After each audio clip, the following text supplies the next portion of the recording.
Okay, so here I want to show how to make a 2 or 4 multi-signature setup with Coldcard, Trezor T, Cobo Vault, and SpecterDIY.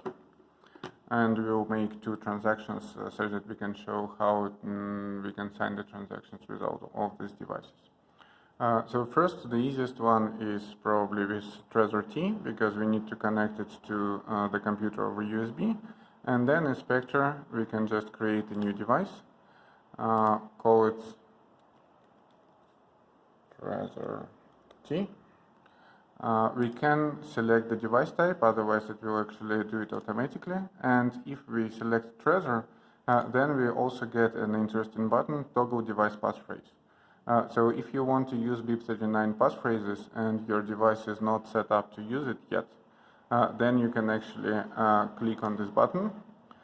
You will see on Trezor, so first you will see that it suggests us to use Trezor. And then on the screen of the Trezor, we see the do you really want to enable passphrase encryption? So we accept that, and the password is now enabled.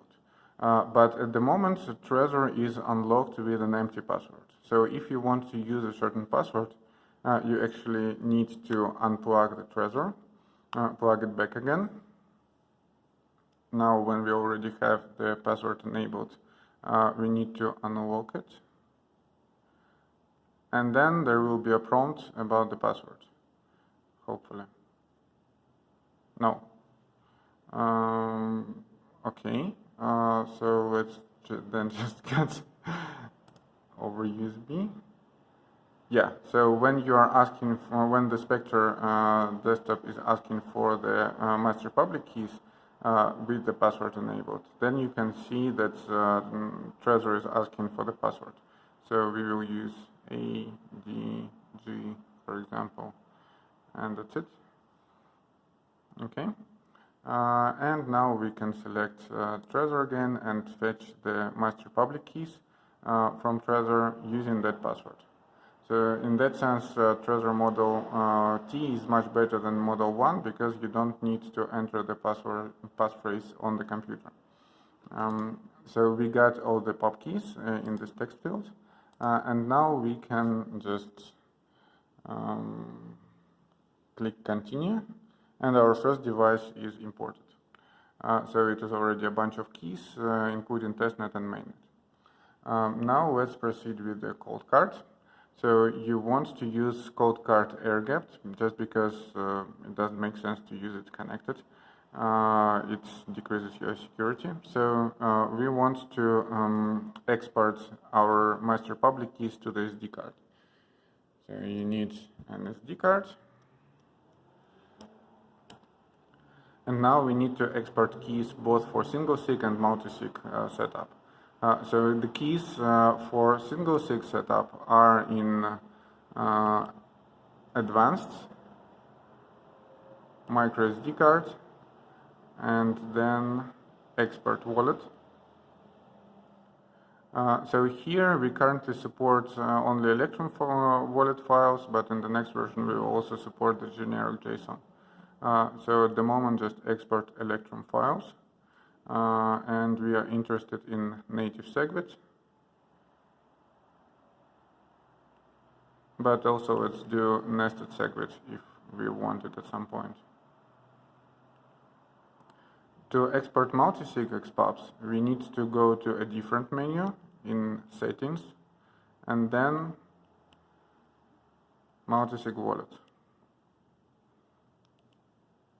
Okay, and there are no wallets at the moment, and we are exporting XPubs. So now we have all the files, and we can go back to the main menu and get this SD card to the computer.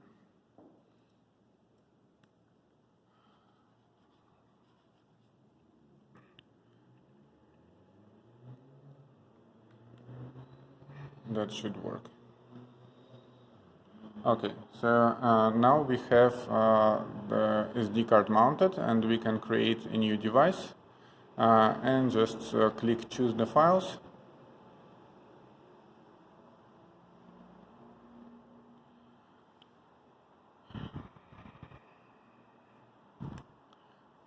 Okay. And here we select from this SD card all the files that we got from the Coldcard. So it will parse them and add 3, 4, 5 keys. So now we can code the device as Coldcard and then continue. So now we have Coldcard and Trezor T. Let's continue with the Cobo Vault. So in Cobo Vault, I already switched it to the testnet. So to export the master keys, we go to my Cobo Vault, settings, export wallet, and this is the QR code with our wallet, with our key. So we can add a new device, click scan. Yes, I want to give access to my camera, and now show this QR code. So when this QR code is scanned, we get the first key. So this is the single signature key. Now we also want a multi-signature key, so we go to the multi-signature menu, and then here we go show export XPub. So it shows us the XPub that we again can scan.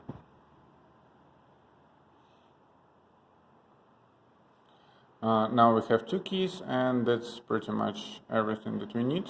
So we just click on continue. And fill the name. So this is Cobo. And the last one is SpecterDIY. So here in the menu we go into, so I load the key that I have saved. And then I go to master public keys, and I can show the single key. So here I'm adding a new device, scan, a single key, and then the multi-signature key.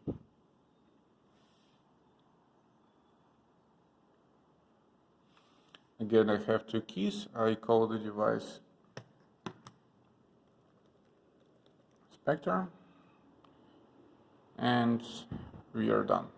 So now we have 4 devices. Each of them have both single sig and multi-sig keys, and we can create our multi-signature wallet. So we create a wallet. Let's keep it 2 of 4. Segwit, name multisig, and we just select all the devices that we want to use in this setup. I click continue, and then it suggests us to select the keys. At the moment there are not many options. If you would have many keys that work in the setup, then you would have another rows in these tables. So for now I'm happy. It is an empty wallet, so I don't need to scan for existing funds, and I create a new wallet. It takes a bit, and now we have already our first address, and we can actually fund this address. So I can copy this address and then just send, let's say, 10 Bitcoin on direct test to this address. Great. So in principle now Trezor already can sign the transactions for this multi-sig wallet, but other devices cannot, because they need to know about the wallet, about the cosigners. So now we can go to settings and actually export the wallet for specific devices. So for Coldcard, we can download the file. So we just save to download. Maybe we directly save to the SD card the file multisig. And we extract, we unmount the SD card and move it to the Coldcard. So when we get it into the Coldcard,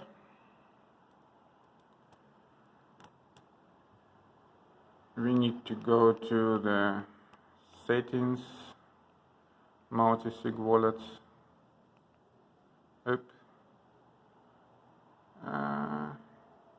then Okay, multisig wallets. Import from SD. Unable to find any suitable files. Okay, let's see what's wrong with it. So we put the SD card back to the computer. And see. So it's called multisig without an extension. So that's the problem, because Coldcard is expecting multisig.txt file. So we add the extension, and then we again unmount the card and put it into the Coldcard. So let's try again. Import from SD. And now we have the option to import from multisig.txt. So we select it, and we have the policy, the cosigners. There should be also a derivation and XPubs that you can in principle verify. I will just add this wallet. Yeah, now we have on the Coldcard 2 of 4 multisig, and let's continue with others. So with Cobo, we have here a button show Cobo QR code, and we can go to multisig addresses, and here in the menu we click import multisig wallet, and this tiny icon of the QR code, and then let's see if it will scan. If it doesn't scan, then we can actually click on the QR code and make it animated. Okay, come on.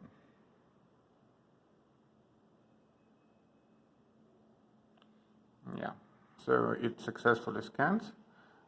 Check the wallet info, understood, 2 of 4 multisig, derivation path, and all the cosigners. We confirm, and now we have the multisig wallet in Cobo as well. And the last one, SpecterDIY. So we can also show the QR code here. And in the Specter itself, we go to wallets, and actually we don't need to go to wallets. We just click scan QR code, and scanning should work, hopefully. Come on, cancel.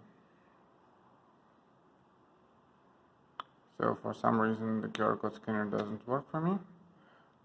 Let's just try again.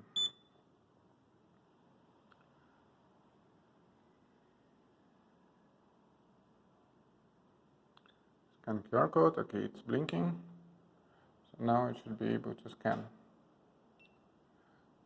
It scanned the QR code, and we also see the information about all the wallets, all the cosigners. So there are 3 external keys, and it is also marking its key with a green. So we confirm. Now we have the wallet here as well. So we have the multisig wallet in SpecterDIY. Now all the hardware wallets are ready to sign the transaction, and we already have some money in the wallet. 10 bitcoins. So let's just send a certain amount to some random address. Well, let's just create quickly a single key wallet, let's say with Trezor, and use that address as a receiving address. So this is our receiving address, and in multisig we send to this address the amount 1 Bitcoin, create unsigned transaction. So we have the transaction now, and we can select which devices we want to use to sign it. We need 2 signatures, so let's start with Trezor and Coldcard, because they like each other so much. So we need to unlock the Trezor again. And now here we just click on Trezor, sign using USB. We have the Trezor, we click on it, and then we carefully check what it is showing us. So 1 test Bitcoin, 2 TB blah blah blah to the address. Okay, it is hiding the change, so it is verifying that the change actually goes to the same number and to the same cosigners as the input. That's unfortunate, yeah. And we just need to confirm that the amount and the fee are correct.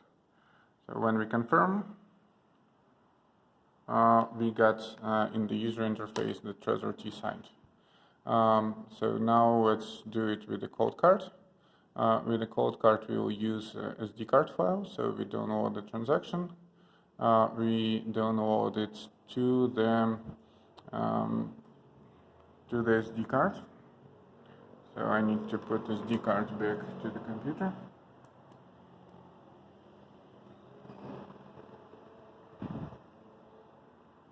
Download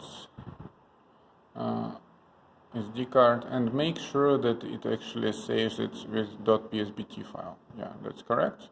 So we save and we can unmount now the SD card.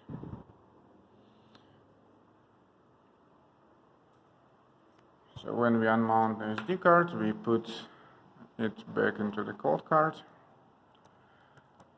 and we go to the main menu, ready to sign.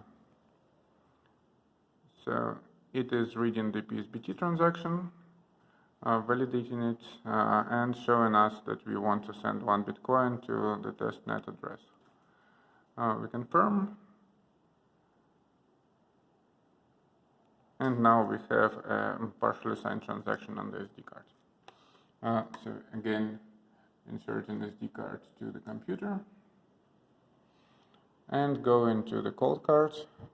Sign with SD card, upload signed transaction. So here we need to select this PSBT part PSBT thing. This is a partially signed transaction. As soon as we open it, the transaction is combined and finalized. So we already have 2 signatures. This means that we can already send this transaction and broadcast this transaction. Let's send the transaction. So we sent 1 Bitcoin out. And let's repeat the same for Cobo and SpecterDIY. So again, sending to this address. Let's send a little bit less this time. Create and sign transaction. And let's start with Cobo. So we click on Cobo, sign with QR codes. And again, by default, it is not animated and therefore pretty large. So you probably want to click on animate and then click scan on your Cobo.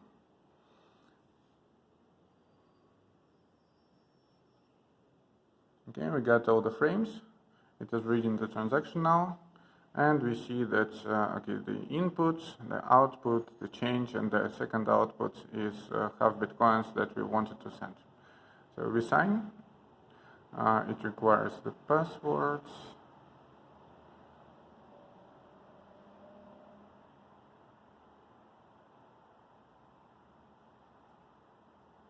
And now we have the QR code on Cobo. We can click on this QR code. That's very nice to have like the full screen. And in Specter-Desktop, we can click Scan Sign Transaction and actually start scanning this thing. Okay, so we got the transaction signature from Cobo. And now let's do the same with SpecterDIY. So for SpecterDIY, the flow is pretty similar. So sign with QR codes. We have these QR codes. With the transaction, with everything that Specter needs. So on Specter, we click Scan QR code. It's scanned, it parses the transaction, and it shows us that we are sending 9 Bitcoins from multisig wallet, and half a Bitcoin goes to this address, and then the fee. Okay, we confirm. And we get the signature back. So we scan sign transaction with Specter-Desktop.